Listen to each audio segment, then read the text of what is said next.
Good morning students. तो आज हम करने जा रहे हैं how things react with one another का पार्ट नंबर 3।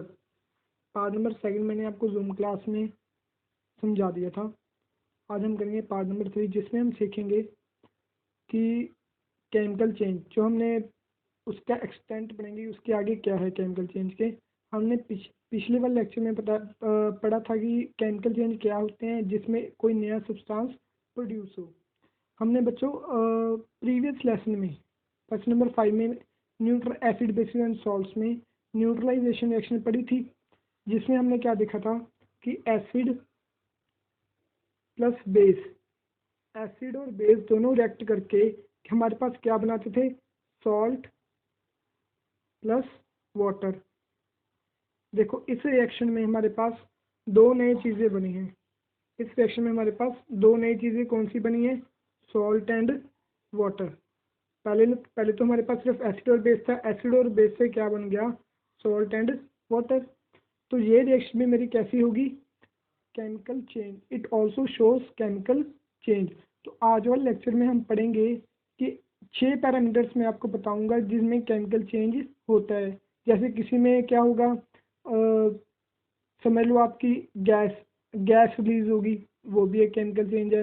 कलर चेंज हो जाएगा, वो भी एक केमिकल चेंज है। ऐसे हम अलग अलग 6 पैरामीटर्स देखेंगे। स्मेल चेंज हो जाएगी, वो भी केमिकल चेंज है। ठीक है, तो विदाउट वेस्टिंग अवर टाइम चलते हैं हम अपनी फर्स्ट स्लाइड पर, जिसमें क्या है, एवोल्यूशन ऑफ गैस। जहाँ पे एवोल्यूशन ऑफ गैस होगी हमारे पास, वो भी एक कौन सा चेंज कहलाएगा, वो भी हमारे पास केमिकल चेंज कहलाएगा। फॉर एग्जाम्पल क्या होगा, जब जिंक ग्रेनुअल्स, जिंक मेटल होता है हमारा, जिंक को किसके साथ रिएक्ट किया गया, सल्फ्यूरिक एसिड के साथ। ये हमारा सल्फ्यूरिक एसिड का फॉर्मूला है। तो हमारे पास प्रोडक्ट क्या बना, जिंक सल्फेट। ये जो जिंक है, जिंक ने क्या किया, इस हाइड्रोजन को, यहाँ पे जो हाइड्रोजन है इसको डिस्प्लेस करके उसकी जगह ले ली और क्या प्रोडक्ट बना दिया, जिंक सल्फेट, और हाइड्रोजन बाहर निकल गया। और जो हाइड्रोजन है आपकी, ये वाली हाइड्रोजन, ये आपकी क्या है, it is a gas. Hydrogen is a gas, और ये गैस निकलेगी विद ए पॉपअप साउंड। जैसे पटाखे की साउंड होती है ना, वैसे ये आवाज़ प्रोड्यूस करती हुई ये गैस वॉल्व होगी। फर्स्ट तो क्या हुआ, एक तो नया प्रोडक्ट बना हमारे पास, जिंक सल्फेट बन गया। और कैसे पता चला, एक गैस भी हमारे पास प्रोड्यूस हुई है। कौन सी gas, hydrogen gas. First parameter हमारे पास ये था कि evolution of gas is also termed as chemical change. आप ऊपर वाला पैराग्राफ पढ़ सकते हो, देखो क्या लिखा है उसमें। When zinc granules are added to the dilute sulfuric acid, hydrogen gas is evolved. Hydrogen gas is evolved is a burning matchstick is brought near the mouth of the test tube. अब क्या होगा, ये burning mastic, इसको हम अगर जो test tube में से हाइड्रोजन गैस निकल रही है उसके नज़दीक लेकर जाऊंगा, तो ये हाइड्रोजन गैस क्या करेगी, यहाँ पे जब इसको नज़दीक लेकर जाऊंगा उसके टेस्ट ट्यूब के, तो पॉपअप साउंड प्रोड्यूस करिए, पटाखे ऐसे, पटाखे जैसे। ठीक है, चलिए नेक्स्ट हमारे पास क्या है, when sodium nitrate is heated. जब हम ये देखो, सोडियम नाइट्रेट का फॉर्मूला, सोडियम का फॉर्मूला होता है Na, सोडियम का फॉर्मूला होता है Na, और नाइट्रेट का NO3। देखो सोडियम नाइट्रेट, इसको जब हीट किया जाएगा क्या बनेगा हमारे पास, सोडियम नाइट्राइट। नाइट्रेट किस में चेंज हो गया आपका, नाइट्राइट में। नाइट्रेट का फॉर्मूला होता है NO3। नाइट्रेट का फॉर्मूला होता है NO3, और जो नाइट्राइट होता है उसका फॉर्मूला है NO2। क्लियर है, तो ये हमारा नाइट्रेट किस में चेंज हो गया, नाइट्राइट में। और गैस कौन सी इवॉल्व हुई हमारे पास, ऑक्सीजन। यहाँ पे भी हमारे पास ऑक्सीजन गैस इवॉल्व हो रही है, तो ये भी हमारे पास क्या है, एक chemical change. Okay next, when sodium calcium carbonate, when solid calcium carbonate, देखो when solid calcium carbonate is heated, carbon dioxide gas is evolved। अब देखो ये कैल्शियम कार्बोनेट का फॉर्मूला है, क्या होता है कैल्शियम कार्बोनेट का फॉर्मूला, CaCO3। एक मिनट इसको क्लियर करके ले देते हैं, CaCO3। CaCO3 is the formula of calcium carbonate. इसको हीट करने पर मेरे पास क्या प्रोडक्ट बना, calcium oxide plus carbon dioxide. अब कार्बन डाइऑक्साइड क्या है, गैस। तो इस रिएक्शन में मेरे पास कौन सी गैस निकली, कार्बन डाइऑक्साइड गैस निकली। तो it is also termed as chemical change. चलिए नेक्स्ट स्लाइड, जिसमें हमारे पास है change of colour. Wait maybe यहाँ पे, हाँ ये नेक्स्ट आ गया बच्चे। चेंज ऑफ कलर आपको मैं बताता हूँ क्या होता है इसमें। जब भी आपके पास कोई कलर में चेंज आ जाए, ठीक है, जैसे एक रिएक्शन है आपकी लेड नाइट्रेट।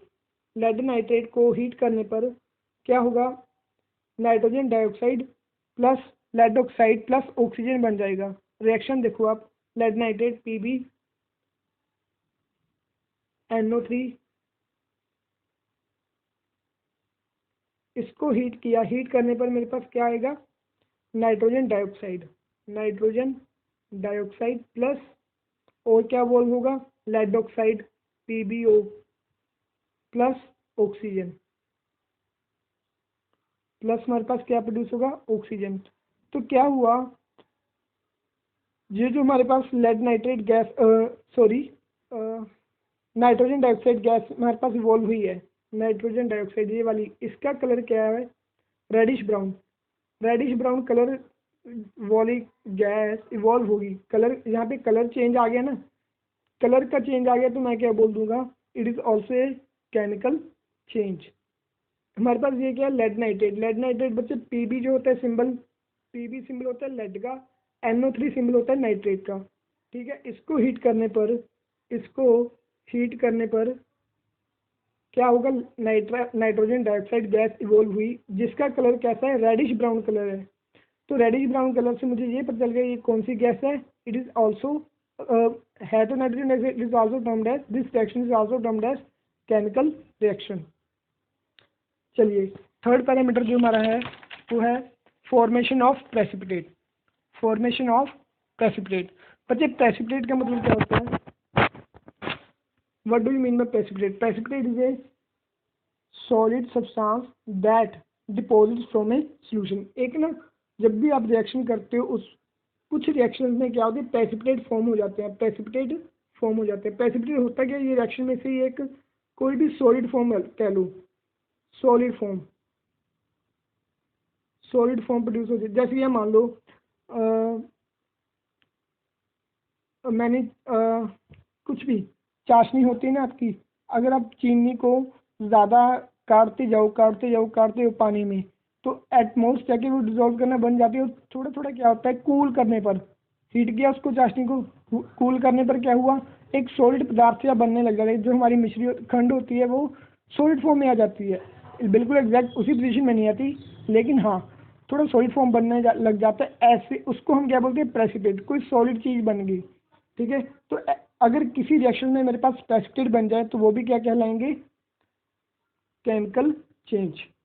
जैसे कि मेरे पास ये रिएक्शन है, देखो यहाँ पे प्रेसिपिटेट की डेफिनेशन लिखी भी है, precipitate solid substance that deposits from a solution, ठीक है। यहाँ पे एक एंडोथर्मिक रिएक्शन की डेफिनेशन लिखी है, वो भी नोट डाउन कर लो।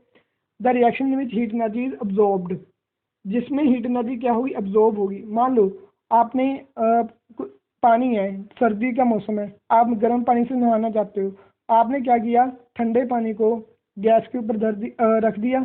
रखने के बाद गैस ऑन की, आपने बाहर से उसको क्या प्रोवाइड की, गर्म ठंडे पानी को हीट प्रोवाइड की। तो ठंडे पानी ने क्या किया, जो बाहर वाली हीट है उसे अब्जॉर्ब किया। तो वो रिएक्शन आपकी क्या कहलाएगी, एंडोथर्मिक रिएक्शन।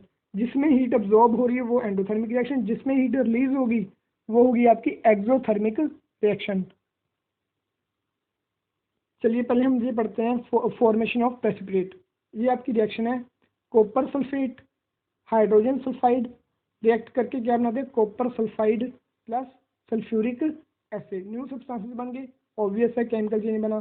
तो यहाँ पे आप देखोगे, यहाँ पे लिखा है black precipitate of copper sulphide. ये जो कॉपर सल्फाइड बना है ना आपका, ये कैसे बना, ये in the form of precipitate. ये जो कॉपर सल्फाइड है ये in the form of precipitate आपके पास बना है। कोई सोडिक सब्सटेंस इकट्ठा हो गया और वो सोडिक सब्सटेंस क्या है आपका कॉपर सल्फाइड का। कैसे बना? जब आपने कॉपर सल्फेट और हाइड्रोजन सल्फाइड को रिएक्ट करवाया। ऐसे ही आपके पास एक दूसरी रिएक्शन है, क्या? Ammonium hydroxide and iron sulphate. Ammonium hydroxide and iron sulphate, इसको रिएक्ट करवाने के बाद आपके पास क्या बन गया? Iron hydroxide. आयरन हाइड्रोक्साइड, इसका कलर कैसा होता है? Brown coloured.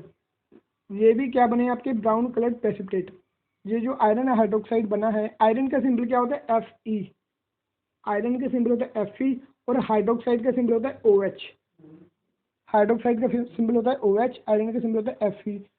और बच्चे जो हम यहाँ पे टू लगा हुआ है, कहीं पे कहीं के आगे टू लगा, ये हम कैसे लिखते हैं? Balancing of chemical reaction. Reactions को बैलेंस करने के लिए हम ये लगाते हैं, ठीक है।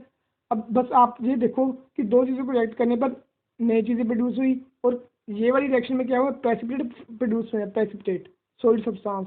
आयरन हाइड्रोक्साइड प्रोड्यूस हुआ जो जिसका कलर कैसा है? Brown colour. ऐसे ही आपकी थर्ड रिएक्शन है, वो भी आप कर लेना। Next slide. एब्जॉर्प्शन और एवोल्यूशन ऑफ हीट, वही चीज़ जो मैंने आपको पहले बताई। Absorption of heat is called endothermic reaction. Endothermic, है ना। और रिलीज, एवोल्यूशन ऑफ हीट। देखो पहले हमने पढ़ा था एवोल्यूशन ऑफ गैस, अब हम पढ़ रहे हैं evolution of heat. Evolution of heat is called exothermic reaction, जिसमें हीट आपकी रिलीज होगी। देखो इवॉल्व लिखा हुआ है ना, इवॉल्व का मतलब रिलीज करना। आप यहाँ पे देखोगे कोई सोल्यूशन है, सोल्यूशन में से हीट बाहर जा रही है, एरो किसकी तरफ है? बाहर की तरफ बाहर जा रही है, तो ये आपकी कौन सी रिएक्शन है? Exothermic reaction. देखो जब भी आपकी हीट रिलीज या कह लो आप अब्जॉर्ब होगी, उसको हम क्या बोलेंगे? एक्सोथर्मिक केमिकल चेंज, एक्सोथर्मिक या एंडोथर्मिक रिएक्शन।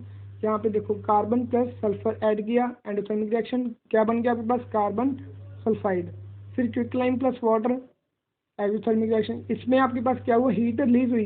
देखो प्रोडक्ट की साइड आपके पास हीट लिखा हुआ है, जब भी एरो के राइट हैंड साइड पर हीट लिखा हुआ है तो उसका मतलब क्या है? हीट रिलीज हुई है, ठीक है। यहाँ पे साउंड में भी प्रोड्यूस्ड, फिफ्थ चेंज है हमारा, साउंड में भी प्रोड्यूस्ड।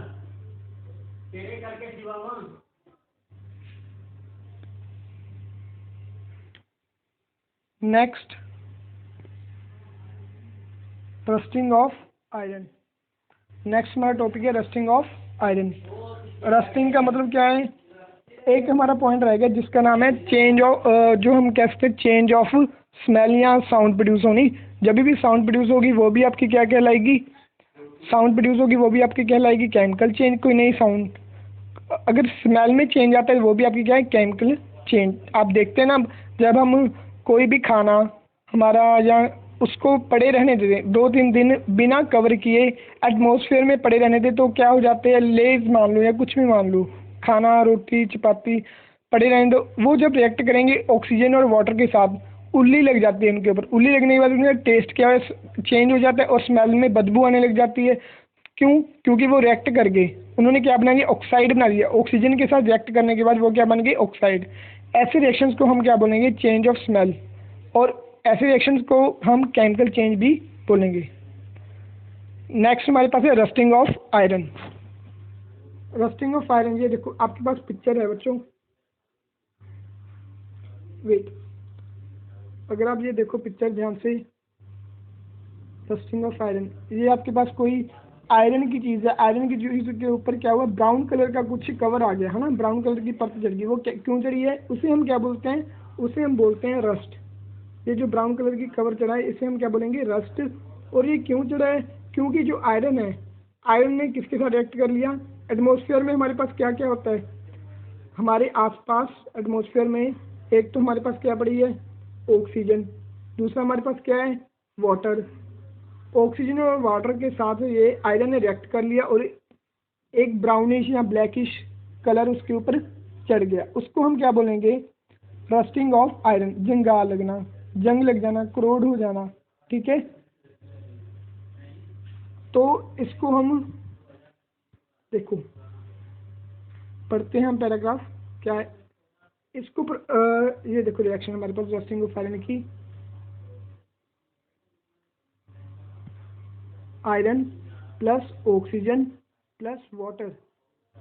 एटमॉस्फेयर में हमारे पास ऑक्सीजन भी है, एटमॉस्फेयर में हमारे पास वाटर भी है। वाटर और ऑक्सीजन को मॉइस्चर कह सकते हैं, ठीक है। किसके रिएक्ट किया इन्होंने? आयरन के साथ रिएक्ट किया, और क्या बन गया हमारे पास? रस्ट, जंगाल जिसे हम बोलते हैं। क्या बन गया हमारे पास? रस्ट। रस्ट का फॉर्मूला क्या है आपके पास? Fe2O3.XH2O। ये आपको 1 मार्क में आ सकता है कि आयरन का रस्ट का फॉर्मूला क्या है? Fe2O3.XH2O। देखो हम पैराग्राफ पढ़ लेते हैं, यहाँ हमारे पे लिखा हुआ है, a substance with A brown flaky layer is absorbed on their surface with whose surface iron articles made of iron. This brown flaky layer is hydrated iron dioxide. It is called rust. और इसे हम क्या बोलते हैं? rust.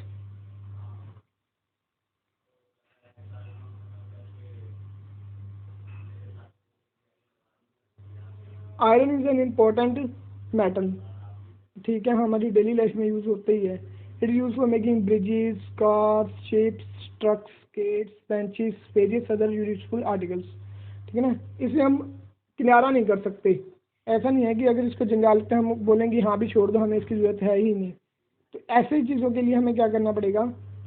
हम method ढूंढने पड़ेंगे कि हम रस्टिंग ऑफ आयरन से कैसे बच सकते हैं। तो उसके लिए मेथड क्या है हमारे पास? एक तो सीधा सीधा मेथड है कि आयरन का कॉन्टैक्ट ना कराएं, आयरन का कॉन्टैक्ट करवाई ना। किसके साथ ना कॉन्टैक्ट करवाएं? ऑक्सीजन और वाटर के साथ, एटमॉस्फेयर के साथ कॉन्टैक्ट ही ना करवाएं। तो वो कैसे पॉसिबल है? यहाँ तो मैं क्या कर दूँ, आयरन को पेंट कर दूँ। पेंट करने से क्या होगा? आयरन वाले आर्टिकल जो है उसको अगर मैं पेंट कर दूंगा, उससे क्या होगा? जो आयरन है वो एयर के कांटेक्ट में नहीं आएगा। दूसरा मेथड बाय अप्लाइंग ग्रीस और ऑयल, आयरन आर्टिकल्स के ऊपर ग्रीस अप्लाई कर दें। गैल्वेनाइजेशन, बच्चे ये गैल्वेनाइजेशन काफ़ी इंपॉर्टेंट है। गैल्वेनाइजेशन में क्या होता है कि आपने मान लो ये आपका क्या है? आयरन। ये आपका क्या है? ये मैंने रेड कलर में क्या बना दिया? आयरन। अब मैं चाहता हूँ कि ये एयर के कांटेक्ट में ना आए, एयर के कांटेक्ट में ना आए, तो मैं क्या करूँगा? इसको कवर कर दूंगा। किसके साथ कवर करूंगा? पर्टिकुलर मैटर के साथ। मान लो ये ग्रीन कलर का मेरे पास क्या है, इसको मैंने चारों तरफ से, आयरन को मैंने चारों तरफ से किसके साथ कवर कर दिया? इसको मैंने कवर कर दिया। ये ग्रीन कलर की जो पार्ट है इसे मैं बोलता हूँ जिंक। जिंक की परत से जब मैं इसको कवर कर दूंगा तो आयरन जो है वो एयर के जो बाहर हमारे पास क्या है, जो बाहर हमारे पास मान लो ये येलो कलर की एयर है, एयर किसके साथ कॉन्टैक्ट करेगा? जिंक के साथ कॉन्टैक्ट करेगा, ना कि आयरन के साथ। जब आयरन के साथ कॉन्टैक्ट करेगा नहीं तो आयरन खराब नहीं होगा। जिंक खराब हो जाएगा लेकिन आयरन खराब नहीं होगा। इस प्रोसेस को हम क्या बोलेंगे? गैल्वेनाइजेशन, ठीक है। कैसे डिफाइन करेंगे हम गैल्वेनाइजेशन को? The surface of the iron articles galvanize are covered with another metal like zinc to prevent it from corrosion is called galvanization, ठीक है। इनमें the layer of metals like chromium or zinc is deposited on the surface of the iron article electrolytically by passing electric current। By process के कारण, किसी भी process के कारण हम उसके ऊपर लगा दें तो उसे हम क्या बोलेंगे? गैल्वेनाइजेशन। फिर आपके पास है electroplating, the surface of iron articles with metals which are not tagged by atmospheric moisture।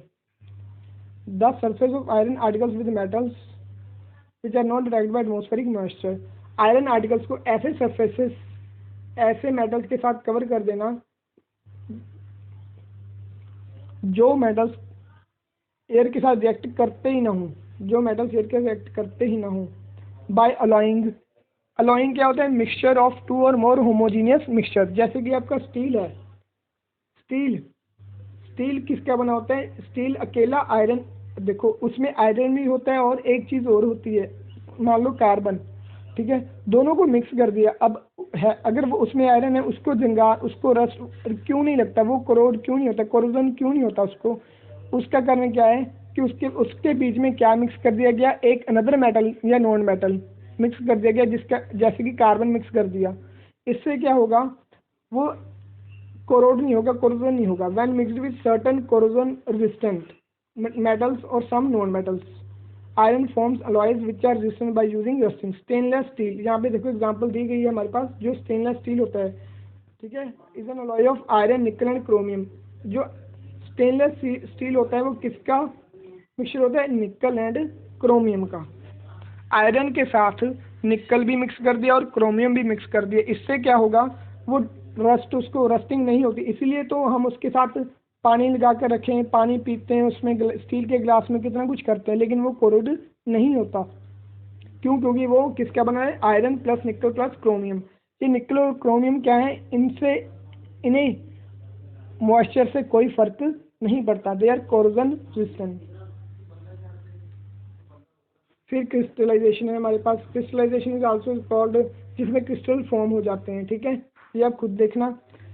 तो बच्चों, अगर आपको क्रिस्टलाइजेशन ना समझ में आया तो आप ज़रूर कमेंट करना, तो उसमें हम दोबारा वीडियो ज़रूर बनाएंगे। Thank you for listening to the video. I hope आपको आज की वीडियो पसंद आई होगी। Have a nice day.